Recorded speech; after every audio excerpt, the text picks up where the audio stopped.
Football League is sponsored by Cadillac Motor Car Division and your Cadillac dealer. Best of all, it's a Cadillac. Miller High Life. Welcome to Miller Time.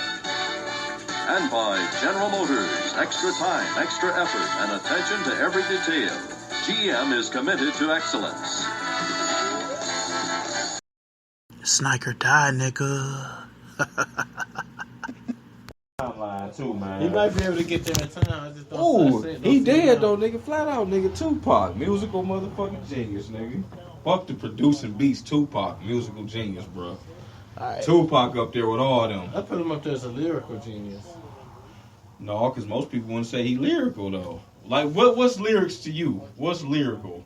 Punchlines, battle road. What's lyrical genius? Like, what are you basing that on? Like, what type of lyrical genius? It's hard to explain. When I say lyrical genius, I mean just being able, just the art of being able to use your words, being able to paint a picture, being able to tell a story, being able to rhyme, being able to just have the wordplay, being able to adapt to the beat.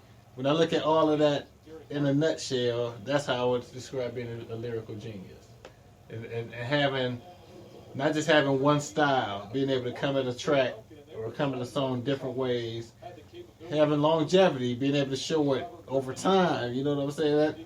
That boiling it all down. That's what I would say is a lyrical genius. You gotta get that shit to somebody like Jay.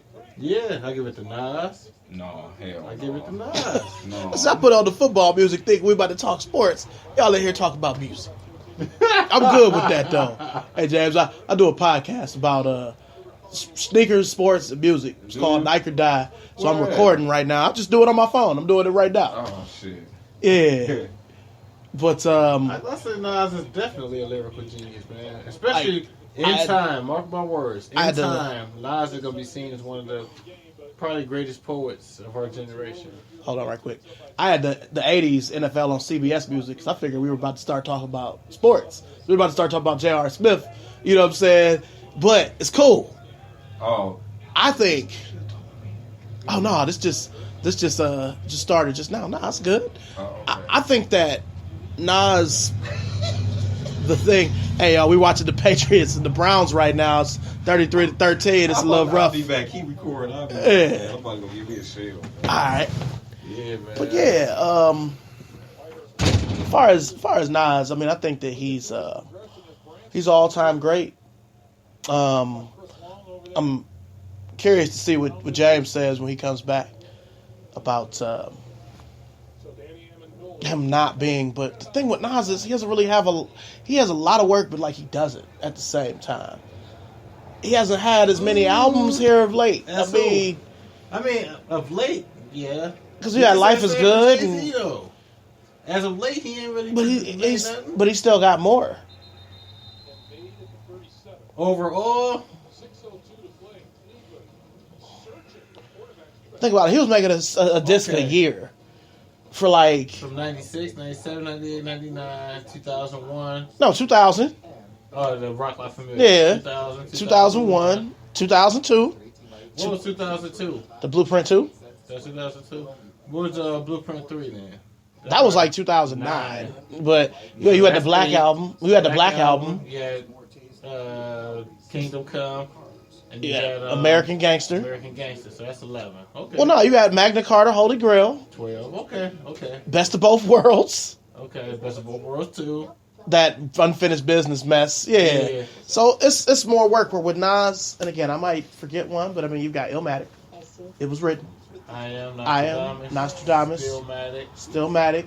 If you want to count that QB's finest thing. You gotta put that in there. You can count. You got Godson. You got the Lost Tapes. Those two. Streets Disciple. It's awful. Streets Disciple. It shouldn't have been a dope. Okay. Hip Hop is Dead. Yeah. Nigger. That's 11. Life is Great. 12. Is there anything else? Jay-Z, we counted 13. You just counted 12 with Nas. So, I mean, come on. That's one goddamn album, man. Whatever. It's Christopher Cross on the music. I'm not even hearing you right now. I mean, like he that far behind, just one album. All right. Well, look. Even if you look at that stupid that Illmatic remix, you can't really count that per se. Let's table this for a hot second and talk about we'll table this for a second. What about J.R. Smith? How much do you pay him? When you're looking at what all these other cats in the league making now, and look at Iman Shumpert is getting $10 million. JR want 15. They offered him 14. I think he should take that. He should just take the 14. I think he should take it. I think you can make an argument that he deserved the 15. But why? $14 million, dude, just fucking take it. You making more than Shump, and you deserve to make more than Shump. Because Shump is so one-dimensional to me. But to me, he's one-dimensional too. If his shot is not falling, it's not like he's a lockdown defender. He's not a lockdown defender, but he's still a good defender. And I'm not hating on... He's a decent defender. I'm not hating on JR. I think that I don't say he was an integral part to them winning. He should have got me when I was talking about the legacy of the Browns for real. Oh, no, we're going to go over all this. I got 45 minutes. You know what I'm saying? So we're going to cover everything. I think J.R. Smith, he deserves 15. He should take the 14. But I think he's better than Shump. Shump, they got Jimmy G in the game. Oh, shit. Shump is a defender, but when Shump put the ball on the floor, I started sweating. My heart started racing. Because he always turned that bitch over. You know what I'm saying? At least JR, he got some handles about himself. He can shoot, and he's not a terrible defender. Let me get another one of these beers real quick. Yeah, you good. So I give him that over. That's what I think he deserves to make more than Shump. But $5 million more a season? $5 million more a season? If they offered him 14, that motherfucker needs to just sign and let's get past it. Hey, I'm sure him and LeBron were together. They've been together a lot. You know what I'm saying? He's probably telling him, like, nigga, just take the 15. Nigga, I'll give you $1 million myself. LeBron, you know what I'm saying? Check tomorrow. Just from the Beats deal. Nothing else. Yeah, not Nike, not the NBA, not State Farm, or anything else. Nigga, I'll give you $1 million tomorrow. That's for what real. I'm saying, man. Just sign on. Ain't nothing to me. I got money coming in every day. Let's get back to business. This nigga got shows, all kinds of stuff. But they looking at it like, man, this need to come out Dan Gilbert's pocket. And I can feel that. But yeah, we want to spend Dan's money. Yeah. At the same time, man, just sign to get this over with. But they gonna hold out. J.R. Smith don't want to go nowhere. He want to be in Cleveland. Like, why would you go to the Celtics? Like, what do you go do there? I mean, that's just it. Dan Gilbert them know that. They know he's not going nowhere. So that's why they made him an offer under what he is asking for. Because they know he ain't leaving. Mm-hmm. So just sign and call it a day, man. Come back to the squad, man, for real. He ain't going nowhere. He ain't going to the fucking Celtics. I can't see J.R. Smith in no Celtics jersey. He want to be with LeBron, man. He want to be with his team. He trying to go for another repeat. All right. Now we got Wilson Lee, EC's finest, you know what I'm saying, the legend. What do you think about it? About the J.R. Smith situation? Mm-hmm. He not asking for too much. I think they need to go on and just get him together, man, so there won't be no confusion through the season. He want to be here, so make it right. I mean, who else you going to get out there? Well, they were talking about trying to either bring Cole, Chalmers, or Kirk Heinrich here. Yeah, I heard that. I'll pass on all three of them, too. I'd say JR over Mario Chalmers. And I could see Cole coming here. He went to Cleveland State. He got some. Guard, though? Well, not. They need a backup point guard, too. We got a backup point guard, oh boy. Yeah, Felder. Yeah. Raymond Felder. To me, the book is still out. It's still preseason. Yeah. He might not make the cut. What I've been saying so far, though, man, I can see giving him a shot. Well, JR not asking for a whole lot of bread is what I'm saying. I think they just need to go on and take care of J.R. Smith. He a big piece of that team, man. Like, the first run when the Warriors beat the Cavs, I told people, I said, you know what? We was short, but then, you know, JR ran out of gas, too. Like, he was his first time, too. Yeah. JR Life Smith was too bright. Yeah, you know? he ran out of gas. And even in Game 7 of this year, when the second half started, he came in with them back-to-back threes. If it wasn't for that, we might not be having this conversation right now. You know what I'm saying? So yeah, then you talk about him getting less money than he, you know what I mean? But yeah, I ain't ready to write him off yet, man, because he's a big part of the team, even in the regular season. J.R. Smith, especially imagine him out there with what's that white boy we got from Chicago, Dunleavy. Just having two lockdown shooters out there like that, man. That's going to go a long way for Cleveland. Yeah, so. We ain't had a three-point threat here in a long long game. And now we got a team full of them. We ain't had that. This the best shooting Cavs team we ever had, for real. So Damn, who was the last 3-point threat we had? To Wesley Person. Say, do you count Danielle Marshall as a 3-point threat? Channing He can Frye. shoot. On that team, he was. Channing Frye, yeah. Look at the GOAT, standing ovation, boy. Oh, them all Patriot fans. And First Energy Arena. Man, it was awkward, man. If I wouldn't got married this year, I'd have been at this game. It's cool though. Then I told my wife though, I said I feel kind of dead. Like you say about your Cavs and Lakers, I kind of, I would have loved to go see Brady, man, but I couldn't do that though, man. Because I'm still a Clevelander, man, but I want to go. I want to actually go see a New England home game though. I definitely want to go do that. You better than me. Next season. Because whenever I go see the Lakers, I have on all my Lakers stuff. Oh, I mean, I went down there in my New England shit though, for real. Would you? Yeah. Okay. Man, shit, why not? I ain't perked out like that. Everybody know how I feel about the situation. Now, of course, I'm a Browns fan. I'm from the, other than what we talked about earlier, man. But just like young kids when we was growing up and people idolized Joe Montana or whatever, wherever they live, like that was just the guy. So but my love for New England come before even my boy Belichick and before Brady got there. So it just make it all better now. But, I hope the Browns do good, man. It's just. It's the same old story with them. Like, you knew it was gonna happen today, but nothing ever look different with these guys, man. Like, I don't know when coaches get fired, do they tell them to leave the playbook here? Because it don't look, nothing looks different about this from '99, man. It just don't. Don't nothing look different about it, man. I'm talking about from 1999. You know how much all three of our lives have changed since then, man. Like, you gotta go leave the playbook here. Nothing changed about this, man. No, you're right. Like this one dude that, don't get me wrong, he was in the sports sanctuary. You could let whoever hear this, I don't care. He was a white dude. He was cool with me, man. And I met him on a Browns forum, but I guess he hated my New England likes and all that type of shit, man.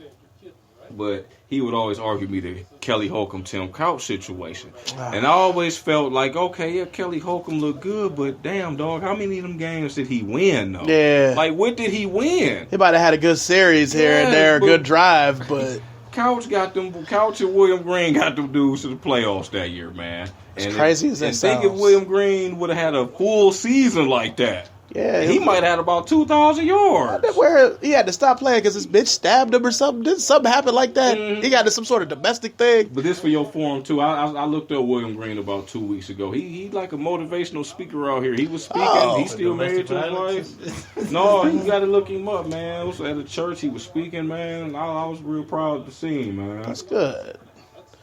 Yeah, but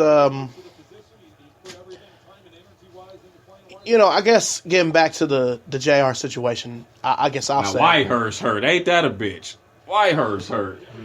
So who you gonna throw the ball to now? Yeah, I don't even know.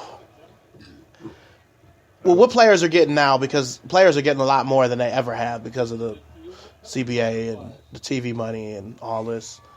I guess $15 million for him isn't that bad. No, not definitely. No, I don't think he asking too much. I feel like that's fair for Jay. That's fair for him. The 14, if they gave him 14, I say he should just take that. Man. What's $1 million anyway? Like, I mean, you got millions. You should have millions. 2004. Come on. If you don't have millions, then that's a shame on you. You got drafted, like I said, 2004 by the Hornets. Right. Yeah, when they were. Yeah. Well, he got. But at the same time, man, that's why I kind of felt like LeBron shouldn't have took the max. He's LeBron James. He deserve it. I ain't gonna make no argument that he don't deserve every penny he got. You could make an argument he should have got more. For these kids in this city, he is Jim Brown to these kids in this city. All day. You know what I'm saying? But at the same time, maybe he should have left $2-3 million. So you said he should have deferred it? Just a little bit. Just for this reason. Tim Duncan did it. I think he took that. Look at Kobe. Basically, that's like what Kobe did. Kobe hamstrung the Lakers where it was no way for them. I can't. Man, fuck it. I'm going to just do it all myself. Nah. But he's a big reason why the Lakers are so bad now because he took all that money. Now, he deserved it. Right. But he did.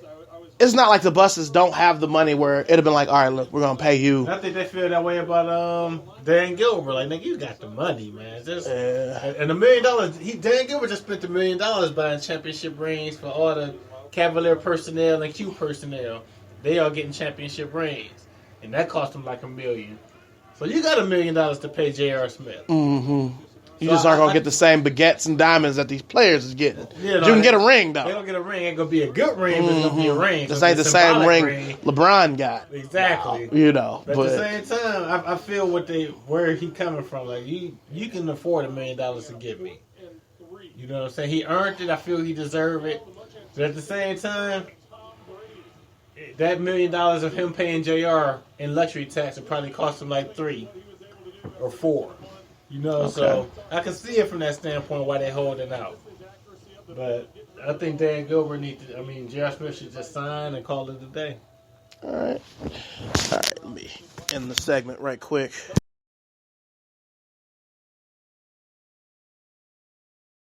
Funny, Ronell. You should know better. I used to bang your sister, boy. We used to talk about this shit. That's Sharice's brother. I mean, you know how they are already. You knew what was going to happen today. Why are you pouting, man? Just like, who you think was going to happen when the Bulls played somebody like the Clippers back in the day with Jordan and Pippen in there? Who the fuck you think going to win, man? Like, and really? if they lost, it was a shock. Like, I remember the first time in the franchise history, the Heat beat the Bulls in like 93 or something like that. That shit was all over the news. Like, the Miami Heat actually beat the Chicago Bulls with Michael Jordan and Scottie Pippen. They could have threw a flag. So, too. I feel you on that. Hey, it's terrible here, man, with the football. Yeah. But here, let me... That's it for Sports Beat today. From the Albert Einstein College of Medicine, Howard Cosell saying so long. We'll be back next week. Please check your local listings for time.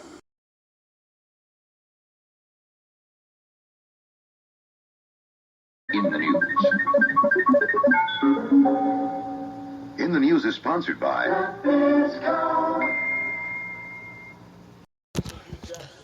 Now, so what were you saying earlier about Trump? That I think he's insane, but I love him because I think he's freaking hilarious. So, all right, well, both of y'all opinions. I can listen to Trump talk for hours because I just think he's hilarious. I think he's dangerous, and I don't think he should be anywhere near the Oval Office. But everything he says is so goddamn funny to me. I just can't help but love him. I can't stand him.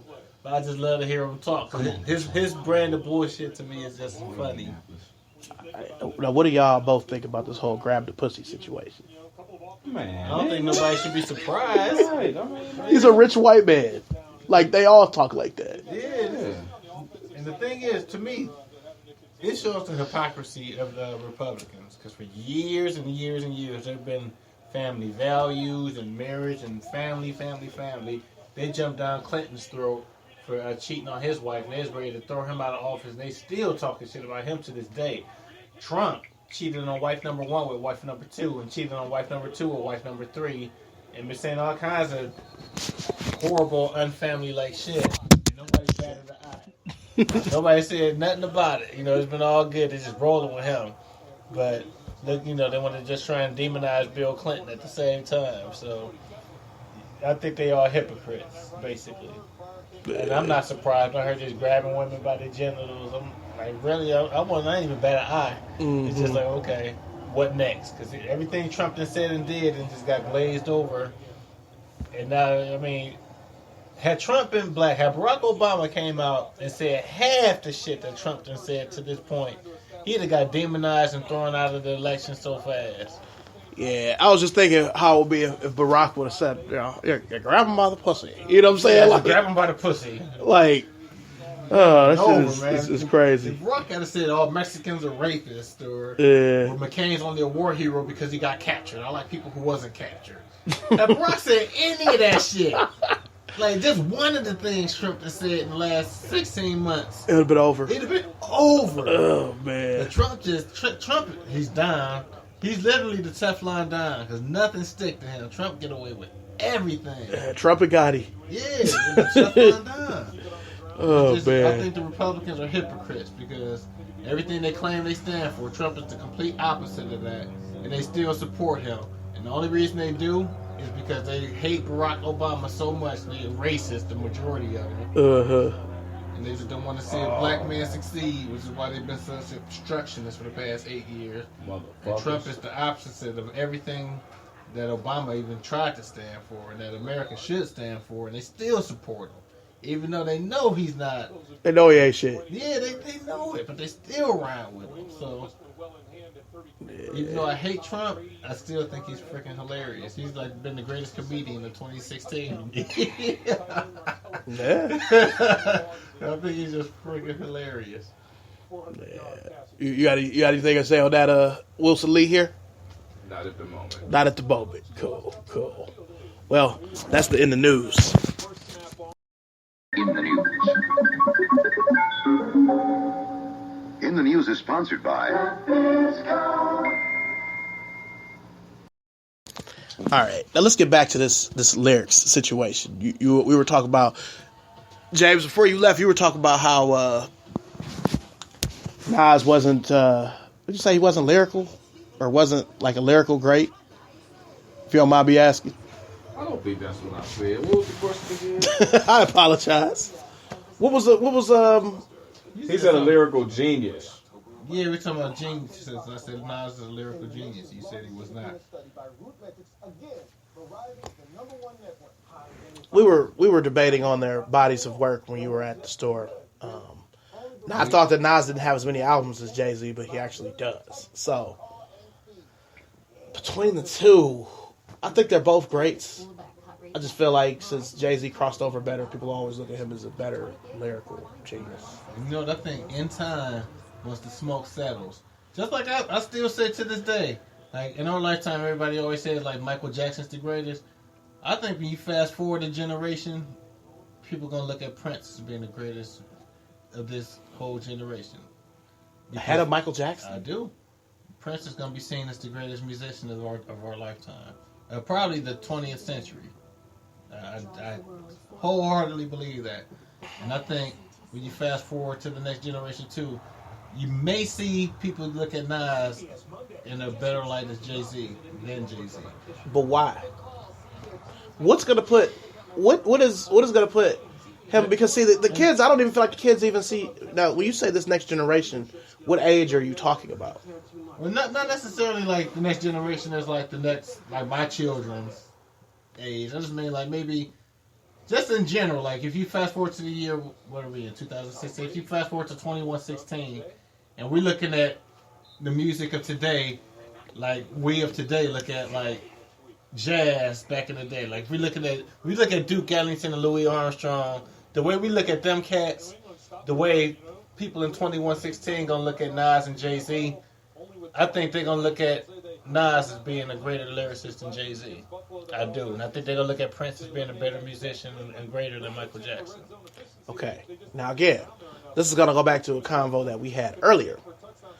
I don't think, see, even with the kids now, like, all right, you figure if somebody's 25, they were born in 1991. Yeah, no, we're old. So I can remember 1991 clear as day. That was 5th grade. Yeah, but, I know, man, right? I don't feel like the kids that were born in the early 90s, I feel like they fuck with Jay-Z and Nas, but it's all about Kanye, bro. Yeah. But you know what I think? 25 and younger. And you're probably right, but I think the difference is these kids today don't understand music as a whole. They see it as just hip-hop. Most of these cats don't have an appreciation for soul and for It's like blues what Scarface and for say. jazz. Half these young dudes don't even know who the fuck Cool Herc is. They don't know who Cool Herc is. And They don't have inventor of appreciation rap for music. Rakim and KRS-One. They can put Kanye into perspective in the prism of black music and the prism of just music in general, going back to whenever. Even like if you go back to 1900 or wherever period you want to say, these kids today can't put Kanye West in perspective for music as a whole. So when they just want to say like, "Oh, Kanye's the greatest," to them, yeah, but they're only looking at it from like 2005. You know what I'm saying? So yeah, from 2005 to 2016, then yeah, they can make that argument. But if you want to look at music as a whole, like I look at music as a whole, just everything that's been contributed. I look at music back from the time where America was quote unquote founded, when we got off the slave ships. It started with the Negro spirituals. It went to the blues, to the jazz. You know, it's a prism. It started it's like a tree, and hip hop is like at the tip of the roots, but it's not the root of American music. And these kids don't understand. They're looking at the treetops of hip hop. They're not looking at the roots of the music. So they don't understand really it, and they can't put it in that perspective the proper way. All right. You know what I'm saying? So that's why when you say Kanye's a musical genius and this, that, and the third. We had a conversation earlier where I said Kanye is a musical genius.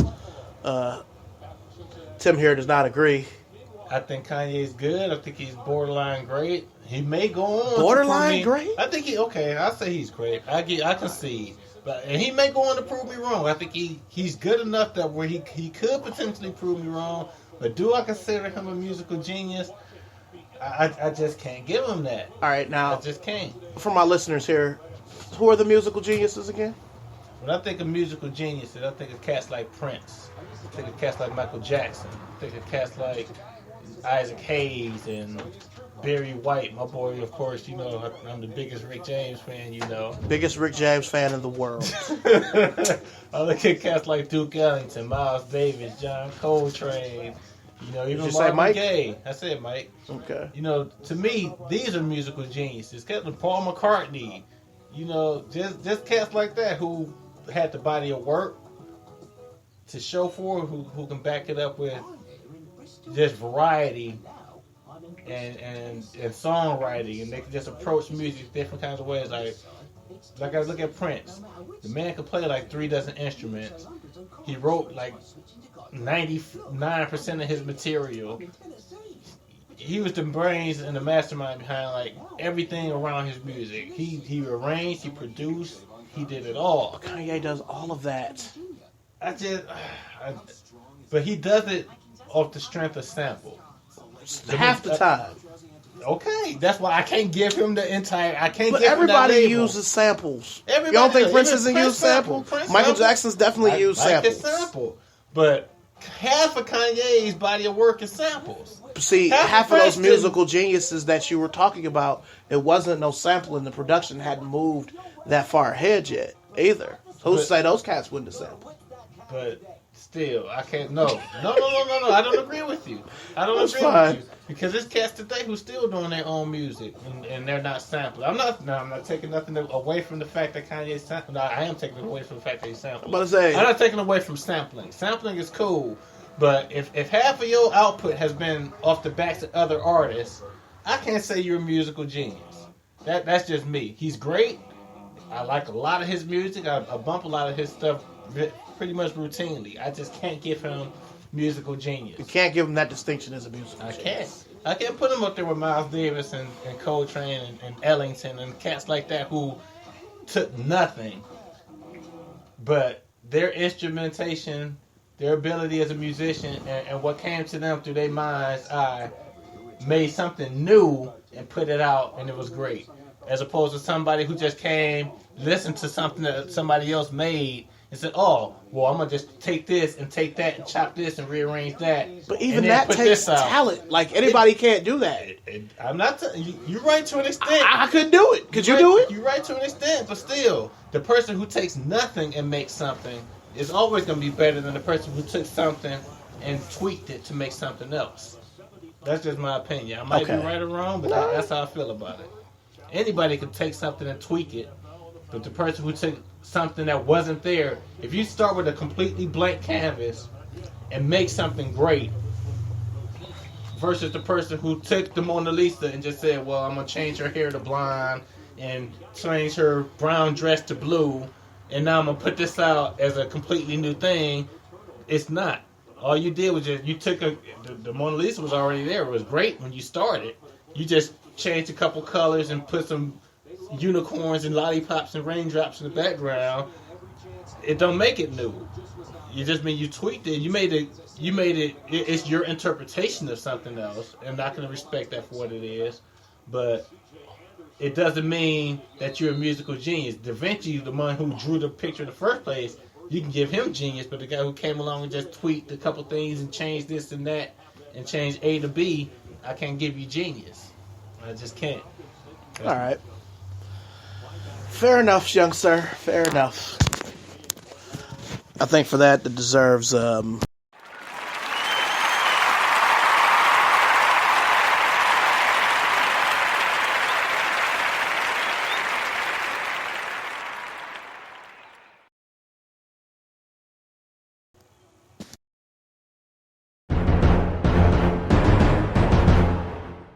easier to make greatness from great than greatness from nothing. That's my argument when I look at Kanye West being a musical genius. okay. All right. Now what do we have coming up here? What is this? The Falcons and the Broncos. 3-1 and 4-0. That should be a good game. The Broncos were actually my team after the Browns left, which kind of made some people feel, because of the late 80s, made some people feel some kind of way, like, why would you pick the Broncos? But I was all about Terrell Davis and Elway. You ain't say you was with Pittsburgh. That's the next tier down. Oh, man. Just a beautifully thrown ball by Paxton Lynch. See the height, but he's got all the arms you ever asked for. But the thing I love, he throws a very catchable ball. Oh, man. Good at having touch as well as the strong. So for the rest of the season, as far as being Browns fans, how many wins do you think we can eke out of this season? I had originally said 5, but I always I'm shoot saying for 4 now. I always shoot for 8 and 8. Mr. Lee, what you That think? shit ain't happening. I say If you don't mind me asking. I don't know, man. I don't. But the biggest thing, those reps and then the reps this weekend. Those my CDs, probably some stuff I've been looking for. Oh, the I'm Bout It soundtrack. The boy is so far out of print. I'm About It, Bad Boys 2, and Crazy of the 504 Boys. That's Wow. That's that dude that was supposed to be like Tupac. Yeah. Oh, man. Well, I do appreciate you all, being a part of the Nike or Die podcast. This is my first non-sneaker podcast. I'm excited. So I appreciate Mr. Lee. Thank you being a part of it. Mr. Blake, thank you for being a part of it. We got to do this again. Sorry I didn't let y'all know I was going to. I just thought about doing this. It wasn't nothing I planned. You know what I'm saying? Appreciate y'all having me through. And we're out. We'll see y'all next time.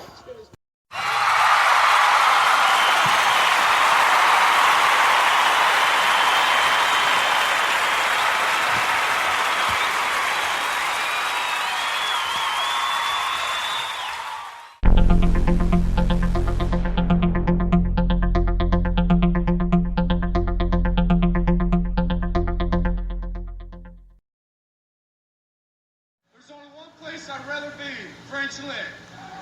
Thank you.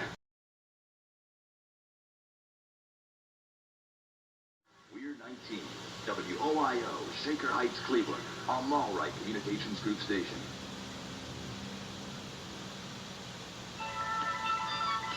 Good evening. It's time for 19 to conclude its broadcast day. Our full name is WOIO, Shaker Heights, Cleveland. WOIO is owned and operated by Channel 19 Incorporated and broadcasts by authority and always by authority of the Federal Communications Commission. Our stereo transmitter delivers an impressive 3.758 megawatts of effective radiated power, and we do our best to use that power to serve the public interest and to bring you a full day of entertainment and information. We welcome your comments and suggestions. Send them to this address, 19 WOIO, 2720 Van Aken Boulevard, Cleveland, Ohio, 44120. Now, on behalf of everyone here at 19, this is your announcer wishing you a pleasant evening. Sniker die, nigga.